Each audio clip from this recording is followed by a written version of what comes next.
Turning on my camera while I'm riding is always a guessing game. With the drift, you gotta hold it for a couple seconds to get it to actually turn on. Doing that with gloves is an iffy task. Don't know if you're actually pressing the button sometimes. Then you gotta turn it on. With a loud exhaust, you can barely hear the beep.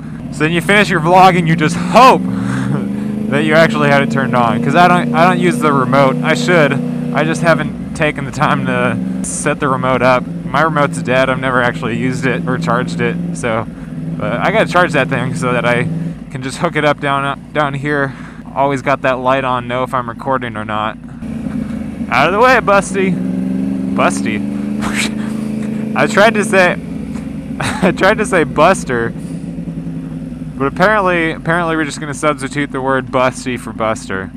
If the dude was actually Busty, that would be. I had a few people say they liked me doing night vlogs. So if you saw my last video, that thing was entirely at night.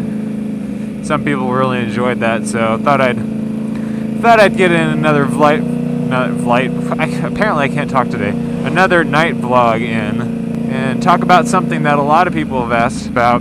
I think I've covered it before, at least in bits and pieces. If I did cover it, it was ages ago on my old channel, but I mean, why not do it again? Because there's a ton of people around who a ton of people subscribe to the channel now that haven't seen it. If it does exist at all, I don't know if it does. That's what happens when you make over 100 videos. You kind of forget what you made. That topic is why I started writing. So my why I started writing story is a little less exciting or expected than I'm sure most people's stories are. Growing up, I loved all kinds of vehicles. I like motorcycles, I like cars, I like jet skis and snowmobiles and planes and boats and really anything with a motor I was a huge fan of. But I was mainly a car guy. I love cars. I used to keep journals that I would just add lists of cars that I wanted to own in the future. I was subscribed. Oh crap, dude! I have an entire car length ahead of you, and you're just gonna. No idea what you're doing. I subscribed to a bunch of different car magazines. The ones I wasn't subscribed to, I would read in grocery stores. Like whenever my parents took me to the grocery store with them, I would go immediately to the magazines and just sit on the floor the entire time my mom was shopping for groceries and read through all the different car magazines. And when I found cars that I liked, I would put them in my little journal that I had. I think I still have those journals somewhere in my parents' house, but they're just full, pages of all these different cars that I love. And now, like in most of these magazines, they're like prototypes and stuff. So you see all these different cars that like never came to fruition. So I was huge on cars, but I loved bikes too. I still remember the first day I saw a motorcycle doing a wheelie. It was in my neighborhood, just going underneath the highway at an intersection. Actually, just kind of like this. The bikes were coming out from underneath the highway, and these two guys on the bikes just clutched up wheelies out from underneath the highway, and I was just in awe. I thought it was so cool. I must have been like 7 or 8 at the time, I think. I loved everything. I was a huge car guy, but I love the motorcycles too. Now where the motorcycles come into play is living here in Austin. So I've always been about cars, obviously, like I just said. I had my first car when I turned 16. I bought myself a Mustang GT. It was a 2000 Mustang GT. Ended up wrecking that one a couple of years later, and then buying myself a 2002 Mustang GT. I love muscle cars. I loved all cars. I loved imports as well. I was also looking at like RSXs and Celicas and Civics. I really loved all cars. I'm not one of those people that leans heavily towards one type of car and hates on every other type of car. I really just love them all. But I ended up with the Mustang GT for my first car and fell in love with it, and so when I ended up wrecking that one, I bought myself another Mustang GT. And I had that one until I was 21, living here in Austin, working after I graduated. And it just ended up not being realistic. I was still, like, I was paying money for this car and insurance, and I never drove it because I work in the city.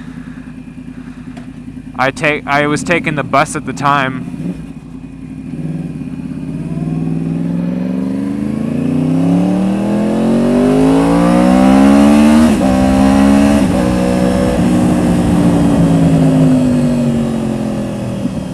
It just didn't really make any sense to drive to work because there's like no parking downtown, and when there is parking, obviously you gotta pay for it. And I still have my student ID from going to UT, and with my student ID, I was able to ride the bus for free. So it really made no financial sense for me to take a car. It would take longer because I'd have to find parking. I then have to pay for that parking, and it would just be pointless. So I got this car sitting. I rarely drive it, so I'm thinking, all right, why don't I sell it? I could use the extra money, get something that's more realistic, and not have this car sitting here that's just depreciating in value. So at first, I was trying to be like super cheap. So I decided I'm gonna get a bike, and I'm gonna put a motor on it so I can have an electric bike. And I'm just gonna ride it to work. It'll cost me no money except to charge the battery for the bike. I won't have to pay for parking. I won't have to wait for a bus. I'll be able to get to work faster because I won't have to sit in traffic like a bus would. And it'll just be a grand old idea. And then I started thinking about it more, and I was like, how am I gonna get to Houston and San Antonio to visit my fiance and my family? This is not, like, there would be no way that I could do that. I would be putting all the burden on my fiance and my family to come visit me, since I wouldn't be able to get anywhere on an electric bike. So that decision quickly evolved into me wanting to get a motorcycle. And I started looking into it and watching videos, and what was originally just an idea to save me some money and make it more convenient to get to work turned into me wanting to get a motorcycle that I can actually ride around. So I sold my car. I used the money that I sold my car, or part of the money from selling my car, to buy a motorcycle. I told you that you could go. There we go. Did my research. Had a friend suggest, or rather I came across SV650s, asked my friend what he thought about them, and he had good things to say, so I went ahead and bought a 2005 SV650S, and that's what I started my channel with. So that's why I started riding. It really was just me trying to find a more cost-effective, efficient way to get to work, and it ended up being something that I love doing. You know, I'm sure a lot of people out there who ride will feel better than me because they decided to ride a motorcycle for the sole reason that they just really wanted to ride a motorcycle and no other reason, and they made that happen, and that's great. And if you want to feel better than me, go ahead. For me, I was trying to find something more efficient. I was trying to make it easier on me getting to work, save me some time during the day, and save me some money. And it ended up being something that I really loved. You know, I took that first day of the MSF course, riding, and it was just the best time of my life. I loved it. We weren't going fast. We weren't really doing much. We were just going around in circles in a parking lot, but I loved it.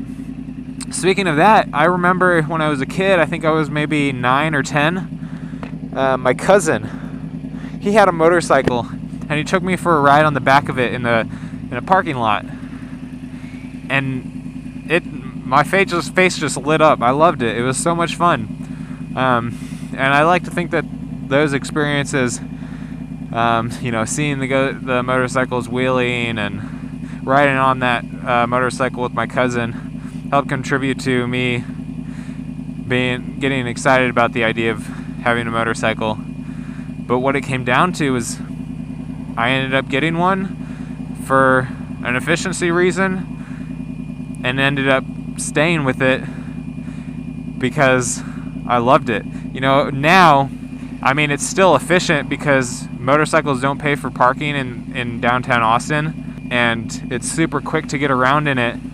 But like, I'm not gonna kid you, it's not cheap owning a motorcycle, especially when you own an R1 and you're only 23.